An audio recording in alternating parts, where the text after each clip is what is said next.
We've looked at Milton's earliest poem, or what Milton wants us to think of as his earliest poem, from a couple of different perspectives. So you remember our examination on Monday of the Nativity Ode, which I took to be an early poetic achievement in Milton's career, and which Milton himself took to be an early poetic achievement in his career. But we also looked at the Nativity Ode as a poem or a kind of statement about the very nature of an early poetic achievement, and about Milton's sense of the nature of a poetic career in general. And I think this can be said, this is true of a number of Milton's earliest lyrics. The early poems are not merely brilliant literary exercises in and of themselves, although of course they are that. The early lyrics are also instances, or what we can think of as moments, in Milton's lifelong meditation on what it is to be a poet. And I think it's fair to say that Milton's reconceptualization of the role of the poet really permanently altered the way in which later generations, especially later generations of writers and poets, would imagine the work of poetry and imagine the power of the poet. And I think in this respect, Milton's contribution to the Western literary imagination is really unparalleled. Milton represented himself as a poet more often and with more care and attention than any English poet before him. And in fact, it often strikes us that Milton's poetry seems so absolutely new and so original because he's really the first poet who, in a number of ways, in a number of different registers, seems often to be doing little more than describing himself, justifying himself, or accounting for himself. And it's this procedure of self-accounting that I want to focus on today as we look at Milton's amazing sense of his vocation as a poet, and Milton's sense of poetry writing as an example of what he calls in one context an example of credible employment.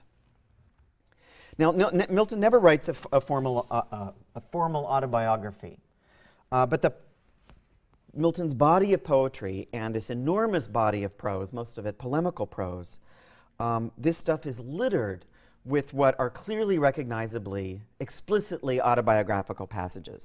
And the degree to which you find yourself having some sort of affinity with this poet, with Milton, will probably correspond to the degree to which you find yourself enjoying or having some kind of tolerance for Milton's propensity for self-representation and self-accounting. I think one of the most striking experiences of reading Milton's prose works, and they're typically polemical, political tracts in nature, is the recognition of this writer's willingness to insert himself, to insinuate his own private meditations, his self-reflections, into the otherwise public and often political concerns of the treatise. So Milton will continually be saying in his prose tracts, I just had an idea, dear reader. Before I go on, perhaps I should say something about myself.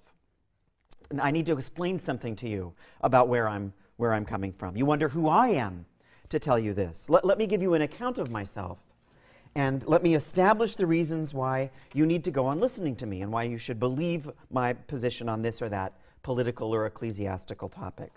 It's this drive to constant self-definition that becomes the characteristic feature of Milton's work for later generations. The Romantic poets like Blake and Wordsworth and Shelley and Keats in the 19th century are continually looking back to just those moments in Milton.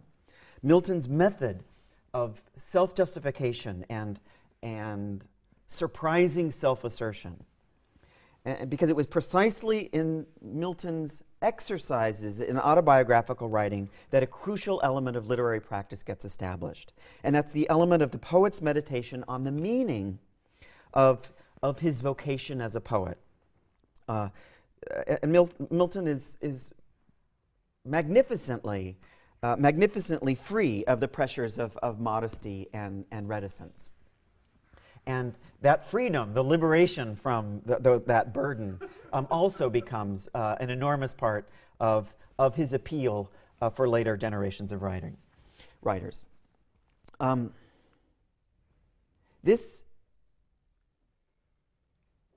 It's just a fact that Milton is shockingly unembarrassed about making public all of his highest literary ambitions. There's every indication that Milton believed, as I mentioned before, at an unconscionably early age, that poetry was his vocation. And he's continually willing to make that belief a public one.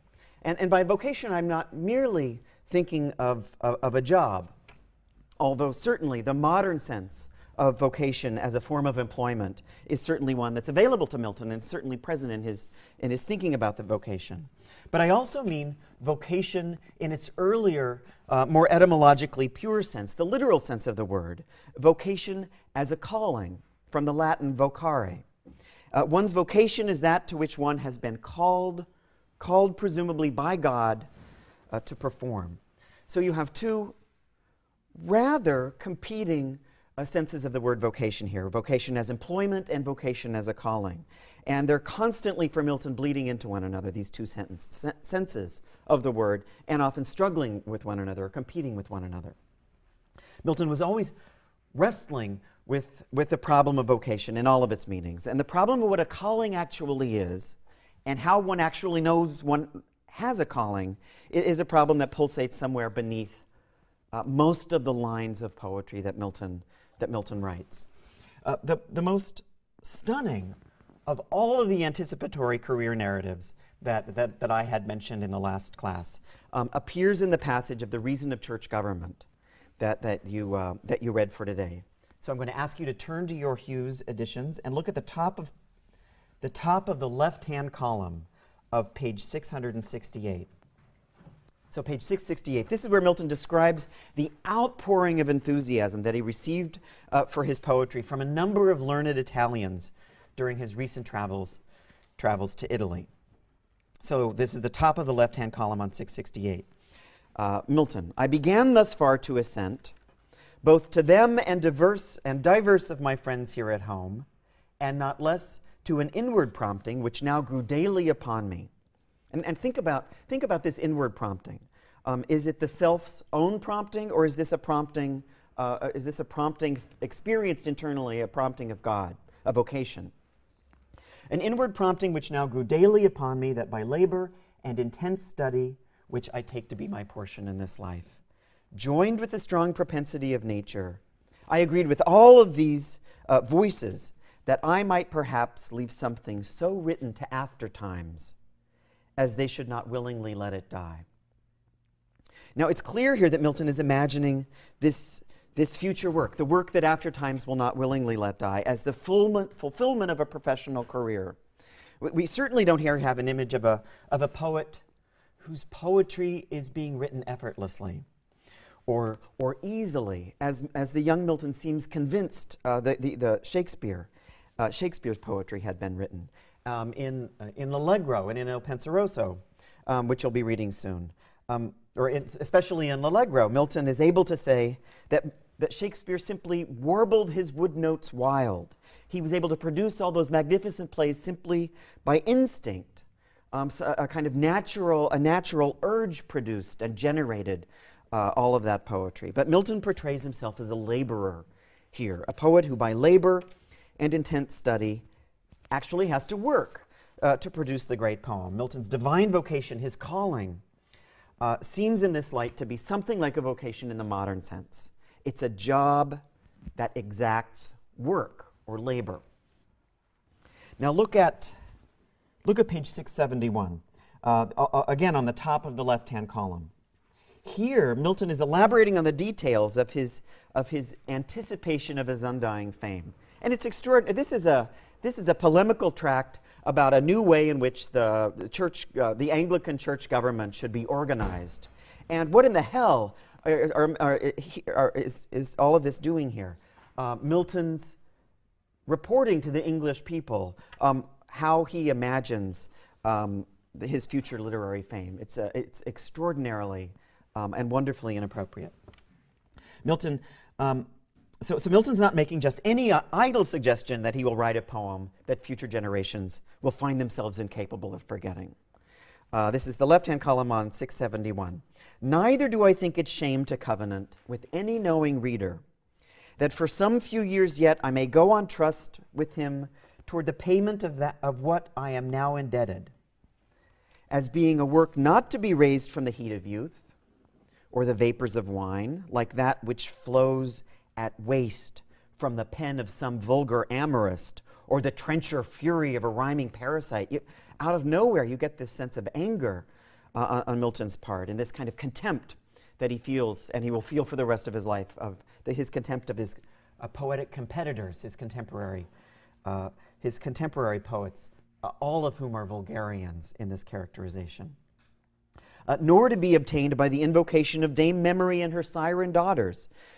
These are all forms of poetic inspiration that Milton is declaring he is rejecting here.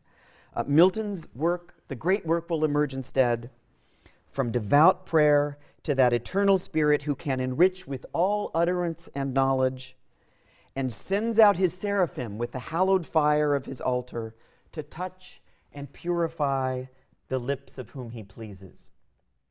So it's an amazing passage. You have at the end of this sentence that same, and you'll remember this, that same image of prophetic preparation with which Milton had begun the Nativity Ode. That you remember that line, from out his secret altar, touched with hallowed fire.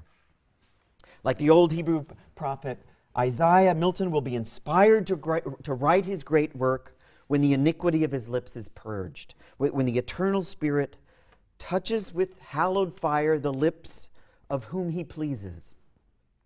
And so Milton is going to be a great poet because it has pleased God to have chosen him, because God has called Milton to serve as a human conduit for the conveyance of divine knowledge. And so according to this concluding image here of this sentence, Milton's imagining himself more or less in the traditional image of the great biblical prophets, that the passive vehicle through which the deity transmits his awe-inspiring message. But this pious subservience that you have ending this passage, and certainly it's consonant with that image from the Nativity Ode. Nonetheless, I think it's safe to say that it comes as quite a shock when you consider the sentence as a whole. Milton had begun the sentence not with calm prophetic certainty about his divine vocation. He began it with a far more secular set of images, a set of images that comes from the world of business. And it's a set of images that couldn't be more foreign or more alien to the prophetic mode of the Old Testament prophets. Milton begins by saying that he was going to write a great work because he's indebted, because he owes the English people something after all of their patient waiting. Nor do I think it shame to covenant with any knowing reader that for some few years yet I may go on trust with him toward the payment of what I am now indebted. And according to this image of the vocation of the poet, Milton isn't claiming divine inspiration at all. He's making a deal. Milton makes a covenant with the reader. It's as if he's signing a contract because he's asking for credit here. Please let me borrow. What on earth would the readers of this polemical tract care about Milton's literary future? He's no one to them except a political polemicist. But nonetheless, this is Milton's a remarkable logic. Please give me a little more time, patient readers, as I prepare to write the great English epic. And like any shrewd borrower, Milton promises that the credit extended will prove an excellent investment. Milton will leave something so written to after times as they should not willingly let it die. So think about this sentence with its combination of commercial rhetoric and prophetic language, making explicit the competing models really for the production of the great poem. So the first model is that the poem will be the result of the poet's labor, his hard work, the expense of which will be assumed by the reader's credit. That's the secular, the economic image. And the second model is that the poem will be the consequence of the poet's humble prayers to the eternal Spirit, a Spirit who doesn't inspire the poet who works the hardest, but simply the poet whom it pleases the Spirit to inspire. And so in the sentence that we've just looked at some length now, we have embodied in the form of a shifting argument, a really slippery argument, the two senses of the word vocation. Vocation as a job and vocation as a divine calling.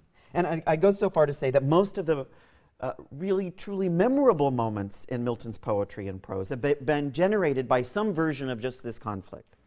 Milton's poetry is always emerging from the gap between the competing meanings of a particularly important and weighty concept like that of vocation.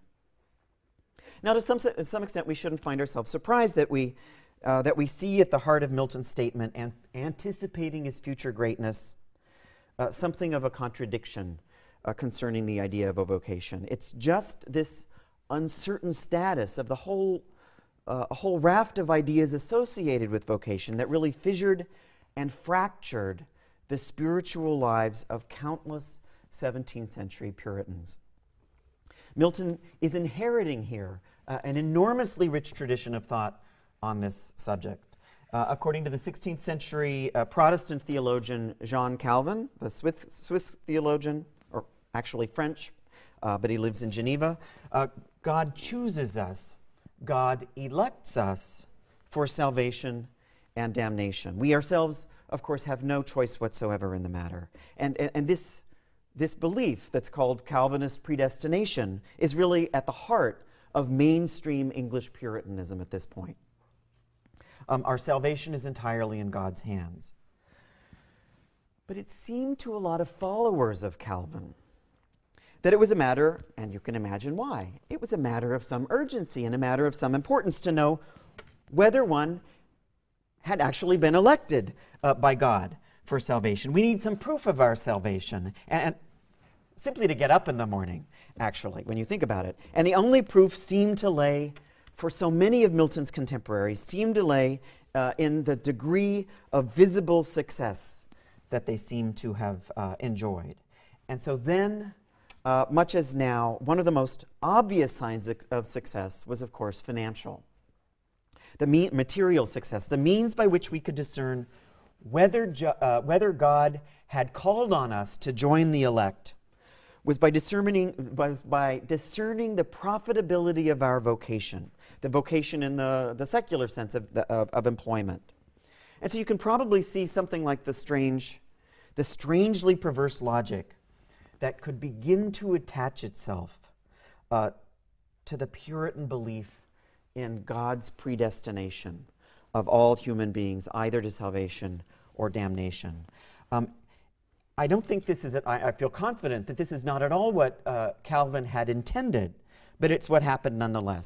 To prove to others, and maybe more important, to prove to oneself that one has already been predestined by God for salvation, one has to be successful. And the only way to assure one's success is to labor, of course, to work hard, to achieve through effort that success which one secretly feared should already have been achieved by means of predestination. Obviously, there's an irrational inversion of cause and effect here. And it's a magnificent paradox. God chooses us based on no work of our own, but we find ourselves working as hard as we possibly can in order to demonstrate to ourselves that we have, in fact, already been chosen. According to the German, the absolutely brilliant German sociologist Max Weber, the founder of the discipline of sociology, who pioneers the study of the sociological impact of Protestant theology at the beginning of the 20th century.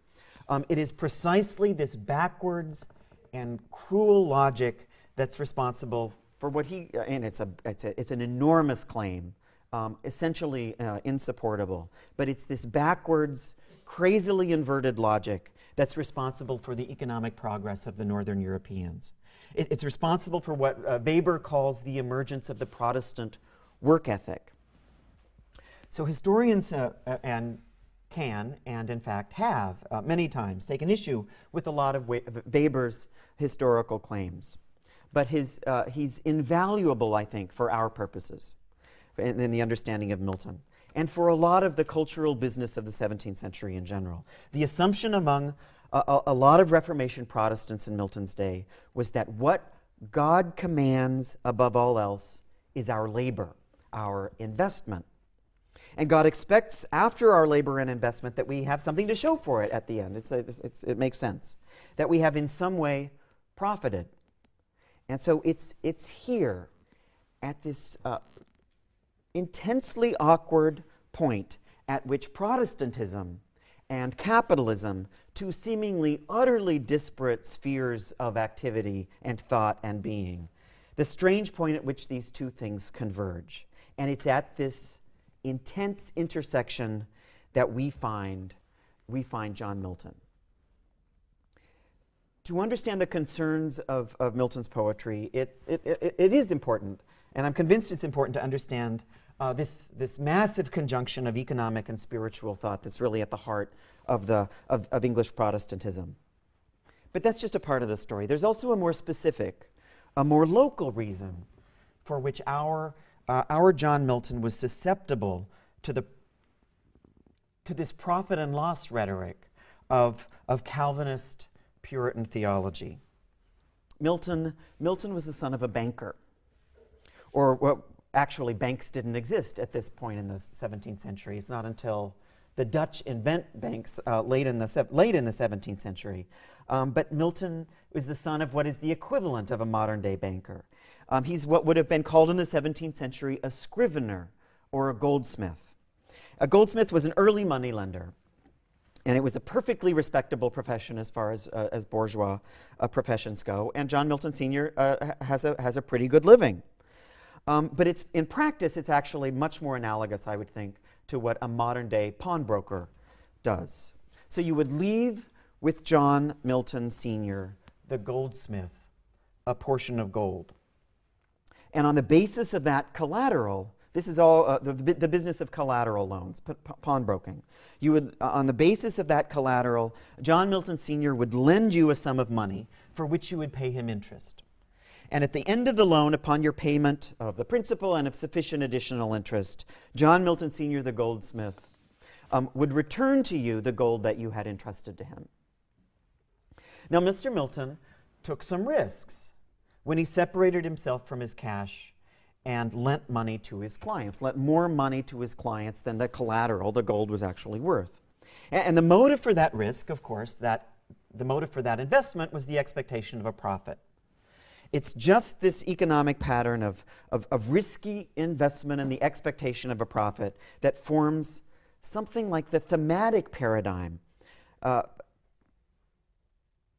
thematic paradigm of profit and loss that really is at the heart of Milton's representation of his future literary greatness, his conception of himself as a poet.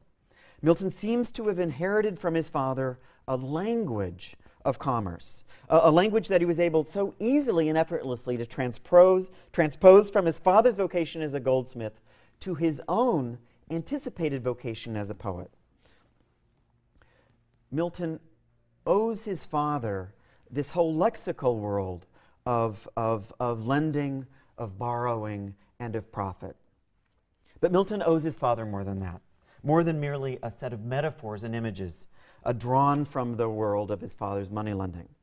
And to understand exactly what it is that John Milton Jr. owes John Milton Sr., we have to look at the Latin poem that Milton writes to his father in 1637. So let's look at that now. This is page 82 in the Hughes edition. And the poem is To My Father, Ad Patrem. And Milton expresses his debt of gratitude for his father's support. Milton graduated with an MA from Cambridge University in July of 1632. He had studied hard, obviously, and he had supposedly been preparing himself for his future career, and that would have been the career of a clergyman. Milton's younger brother, Christopher, was already entering law school at this time, and it was clear, I guess, to everybody that John Milton Jr. was not suited to a profession in the law, although I'm actually not sure why that's the case. Court records show that our poet was exceedingly litigious. He brought suit against dozens and dozens of people throughout his entire life, attempting to redress a wide range of grievances through an appeal, through the use of the legal system. But the vocation to which Milton seemed to have been most suited was a life, to everyone around him, was a life in the ministry. His reading, his learning, his talents as an orator, all of these assets pointed to one potential career. And in fact, nearly everyone in the MA class in which Milton graduated turned to a career in the church. This is what a master's degree could do for you in the early 17th century. It was good for very little else. Now we know, or at least we have a retrospective inkling from our reading of poems like the Nativity Ode and other early poems, that Milton on some level was imagining his vocation to be that of a poet. But then, just as now, one could obviously not be a poet by profession. You can't make a living writing poetry. No one's ever made a living writing poetry who hasn't been patronized or given a lot of money by someone who's much richer than he or she is. Maybe Rod McEwen in the 60s made money writing poetry. This name would and should mean nothing to you, but this man sold a lot of millions of books of really bad poems. With that exception, I think very few people have actually, certainly in Milton's day, profited from the selling of their poems. And Milton's father would obviously have found unsuitable the idea that 7 years of expensive university education that he had invested in his son would result in nothing more than a career in what? In poetry? And so you can, maybe some of you all too easily can imagine the arguments that might have taken place within the Milton household. Why don't you become a lawyer like your brother Christopher? Why can't you get a job like everybody else? So you can I'm going to ask you to imagine the domestic situation in the Milton household in 1632. Milton has just returned home after 7 years at the university, a university education so generously financed by his father, who is actually now 70 years old. And he was just turning, Milton Jr. was just turning 24, and the 24 is the canonical age at which young men were received for admission into the priesthood. It's like joining the army at 18. At 24, that's what you do. If you have an MA from Cambridge, you enter the Anglican priesthood. And a 24-year-old Milton, after 7 years of education, simply decides not to go. Instead of joining the ministry, Milton instead returns home. And he stays at home. He stays at home without any means of supporting himself for 6 years. So with the financial support of his father, Milton stays at home and reads. He studies.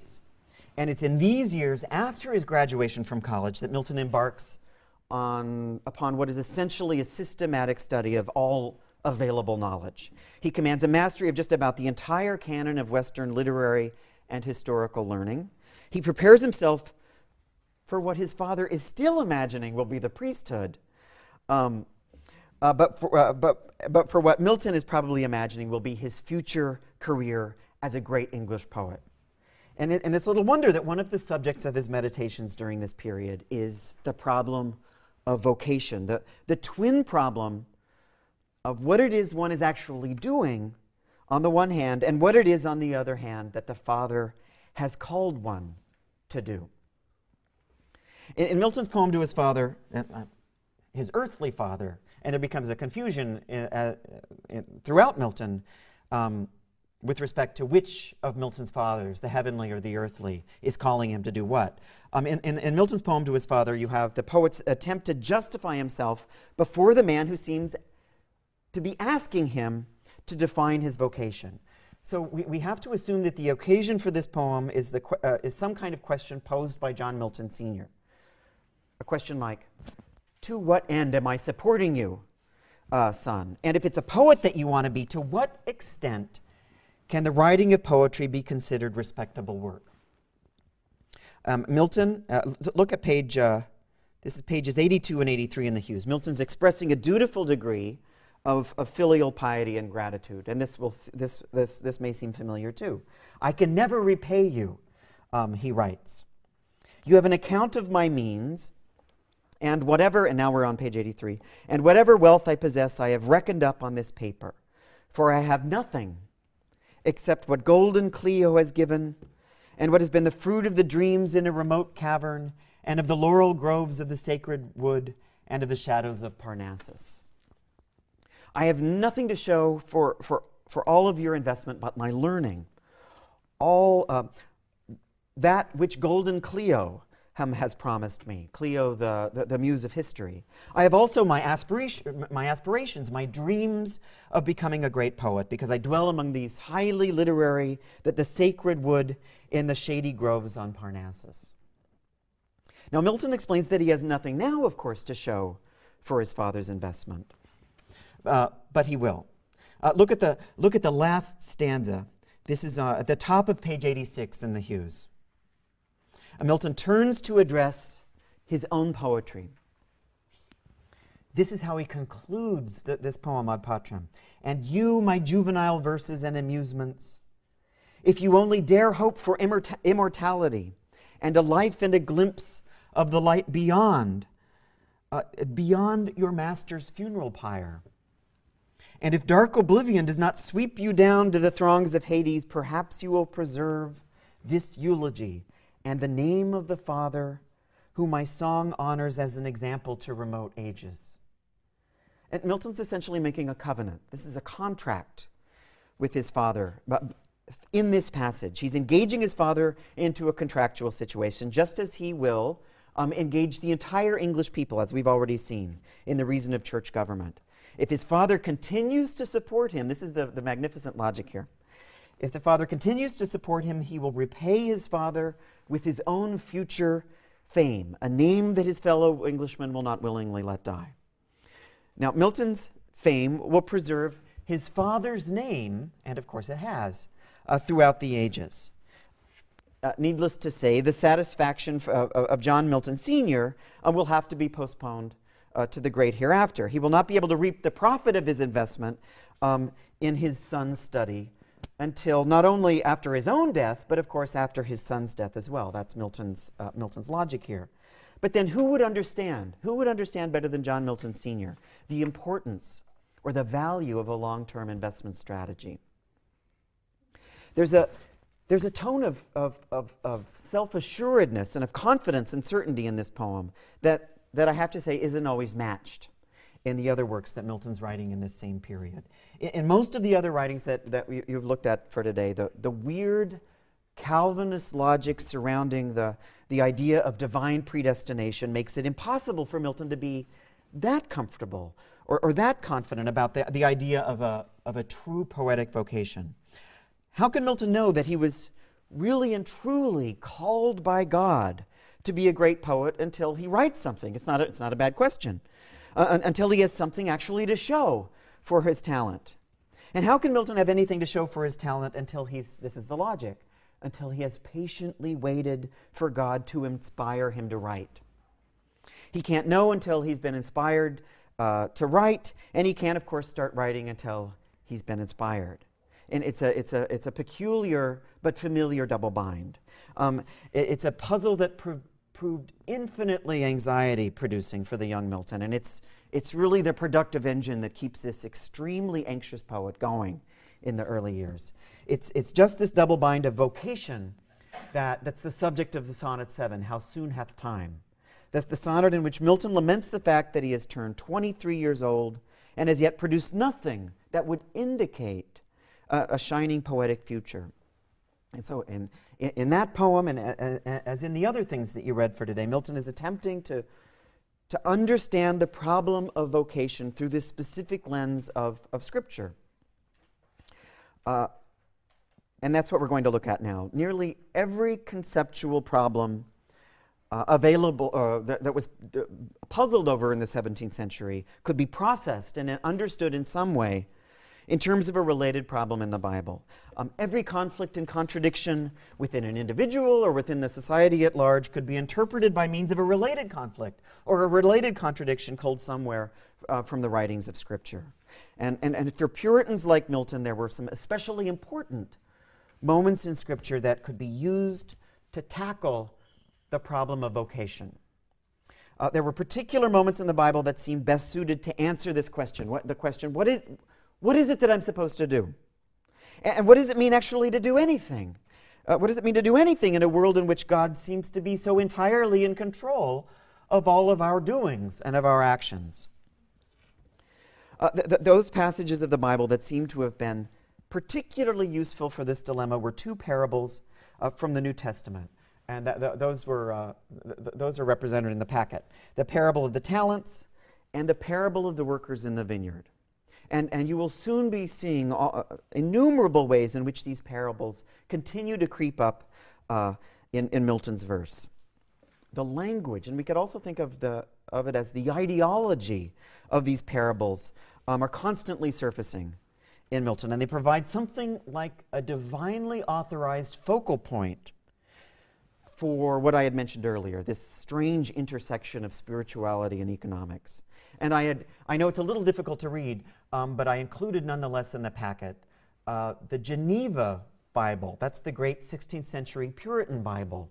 That version of these two parables, written before the King James, because it provides all of those glosses, those marginal annotations on the side, those incredibly mean-spirited and dark Calvinist interpretations of the Bible.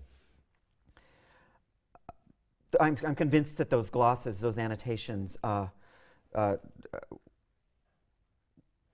drove Milton absolutely mad, and so much of his own rewriting of the Bible, essentially, in Paradise Lost, is a response to a lot of the annotations of the Bible that he grew up reading.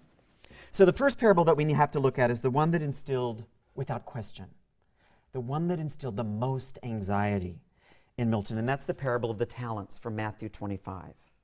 So this is the parable of the talents. A master distributes his wealth to his servants.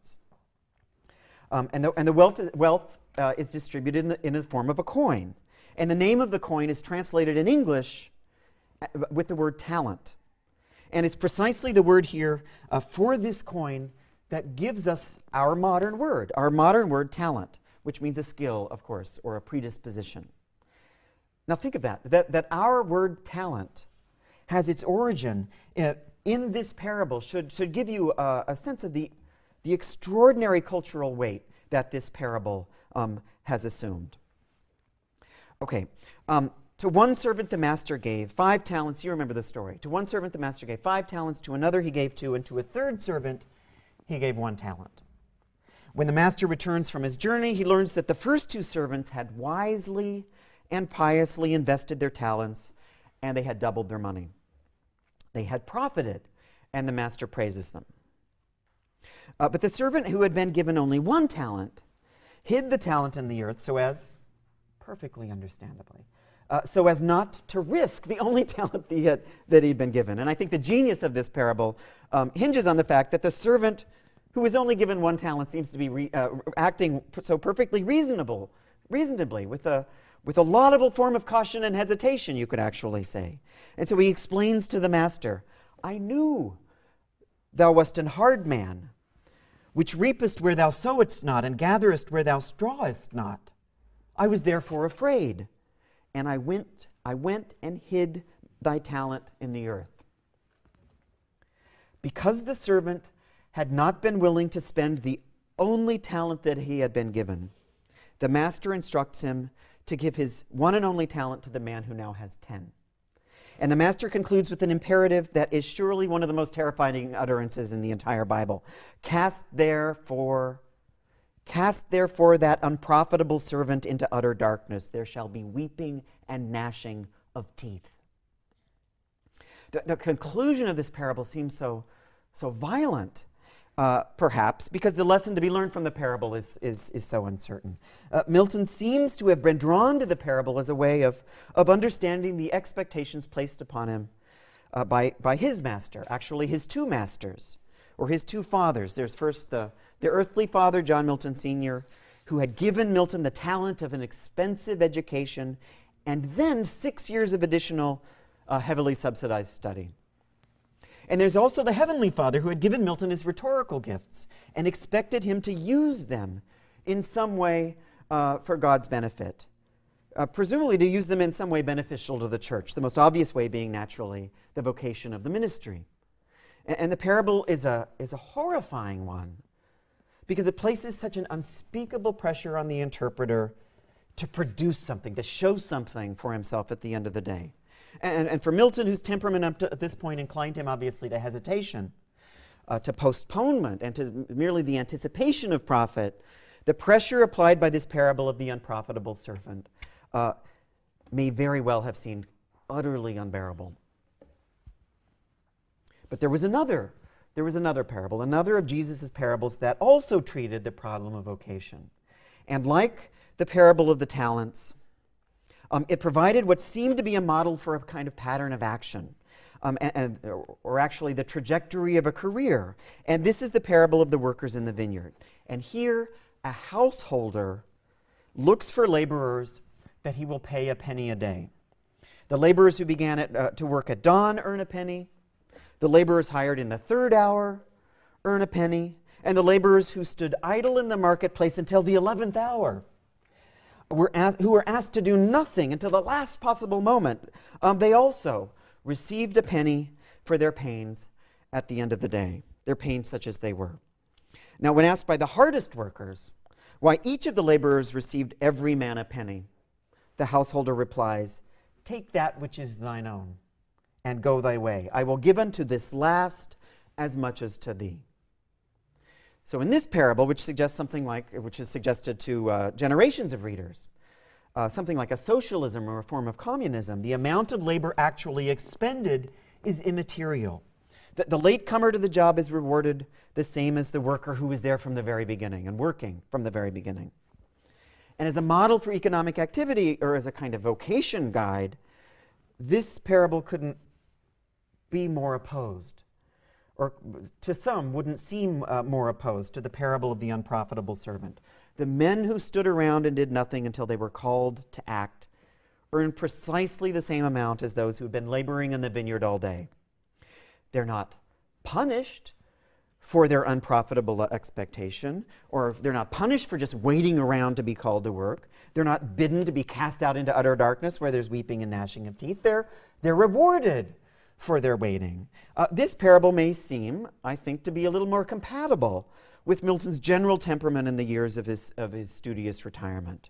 As a young man consumed with anxiety about his failure yet to do anything, whether to gain employment as a clergyman or to produce somehow some great work of literature, Milton's continually seeking assurance that the latecomer, and this is how he's thinking of himself, that the latecomer will be rewarded, that the latecomer will be actually able to produce something when he is called to produce something. For Milton, these two parables locked in a powerful dialectical relation to one another. The parable of the talents rewards hard work and investment. And it's satisfying because it does that. But it also instills an anxiety of non-productivity. The parable of the vineyard assures us that God rewards us regardless of our hard work and investment. But only if we're called, only if God chooses us, chooses to call us. And so you can see the strange dialectic developing here. The anxiety aroused by one parable necessitates almost the consolation that's offered by the other one. But the consoling parable soon arouses its own anxieties, which only can be quieted by recourse to the other parable. And the result, needless to say, is mind-spinning. And we're all familiar with at least a version of this. We all of us, just as human beings, we all of us want to be rewarded. We want to be loved for our hard work. And we're all working really hard here. But of course, we also want to be loved. We want to be rewarded unconditionally, without any contingencies whatsoever. That on some level, that's just the human condition. And Milton uses the language of these two parables to get at this problem that has resonances in every conceivable sphere. Now, shortly after Milton composed the sonnet, How Soon Hath Time, the sonnet number 25, he wrote a letter to a friend in which he enclosed this poem, the sonnet. Now, we don't know, this is in the packet. after the parables. We don't know the intended recipient of this letter, and we actually have no idea whether Milton actually sent the letter. But a couple of drafts of this letter actually exist in Milton's own hand. And the letter is clearly a document that Milton had devoted some energy and some time to. And we need to look at it. The unnamed friend sounds quite a bit, actually, like Milton's disapproving father. The friend has obviously chided Milton for not doing anything with his life. Milton has shown so much promise. He possessed so many obvious talents that could be poured into the profession for which he was so clearly suited, the profession of the ministry. But Milton was remaining at his father's house in what seemed like a perpetual state of humiliating self-infantilization. He seems to have been doing nothing but reading, acquiring more knowledge, and really essentially just learning for the sake of learning. And so Milton responds to what he takes to be this objection. He responds in the second paragraph of the letter, in the left-hand column of the packet, to this criticism that he's done so little. Milton acknowledges that the course he's chosen for himself may not be a natural one. Nature herself pushes a young man to begin a family and to seek credible employment, Milton writes. The natural desire for fame seated in the breast of every true scholar usually pushes him to make haste by the readiest way of publishing and divulging conceived merits. But it's just this making haste toward publication, writing something really great right now, that Milton's resisting here. He claims to be studying and learning rather than producing right now. And there's a problem with just studying and learning. And it's a problem that Milton can't avoid. It's possible that in merely reading and in merely amassing more and more knowledge, Milton's doing little more than the unprofitable servant in Matthew 25. It's possible that he's hiding his talent or burying his conceived merits deep within the earth. And it's this frightening possibility that Milton forces himself to engage head-on the implications of this parable. Look at in the packet near this letter near the top of the right-hand side of the page. Milton claims that his love of learning might seem to contradict the parable of the talents. The master had commanded his servants, of course, to do something, to show a profit in a due and timely fashion. But Milton wants his friend here to know that there's, of course, nothing to worry about. This is how Milton's mind is working overtime here. This is the argument. Milton's pursuing his learning. He's postponing his publication because it's his job really to consider the master's great commandment all the more closely. The point of the parable, Milton explains, this is an unbelievable misreading of the biblical text. The point of the parable is not that the servant should have invested his one talent just anywhere. The servant's problem was that he didn't take enough time. He didn't carefully consider the command, because a careful consideration of the master's command, and I'm quoting here, does not press forward as soon as may be to undergo, but keeps off with a sacred reverence and religious advisement how best to undergo, not taking thought of being late, so as to give advantage to be more fit. Unbelievable. You look at a passage like that in complete astonishment. Milton has invoked, of course, to his own detriment. What was he thinking? The parable of the unprofitable servant, the parable of the talents. But he invokes it to show that if one really reads it carefully enough, one can see that the lesson to be drawn has nothing whatsoever to do with the due and timely investment of one's talent. What this parable really teaches us is that we do best to wait. We do best to consider the command, to consider all of the possible investment strategies. Maybe we want to go into the ministry. Maybe we want to go into poetry. Perhaps we want to write like Shakespeare. Maybe we want to be a writer like the great Old Testament prophet Isaiah. But the last thing we should be burdened with, Milton's suggesting here, is the fear of being late. Now, I don't have to tell you that Milton has done a powerful violence to this parable in Matthew. Now, God only knows what this parable actually means. It's perfectly inscrutable as far as I'm concerned. But I think I can say with absolute certainty that one of its possible significances cannot be that the unprofitable servant should have waited to make his investment. Now, think of it. If Milton had been the servant, he wouldn't even have made it to the stage of burying this stupid coin in the earth. He would be consumed with the consideration of whether to bury it here or whether to bury it there. Or should he bury it 2 feet under, or maybe he should bury it 6 feet under. Now, we haven't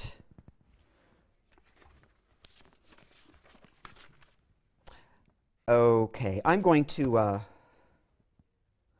stop there.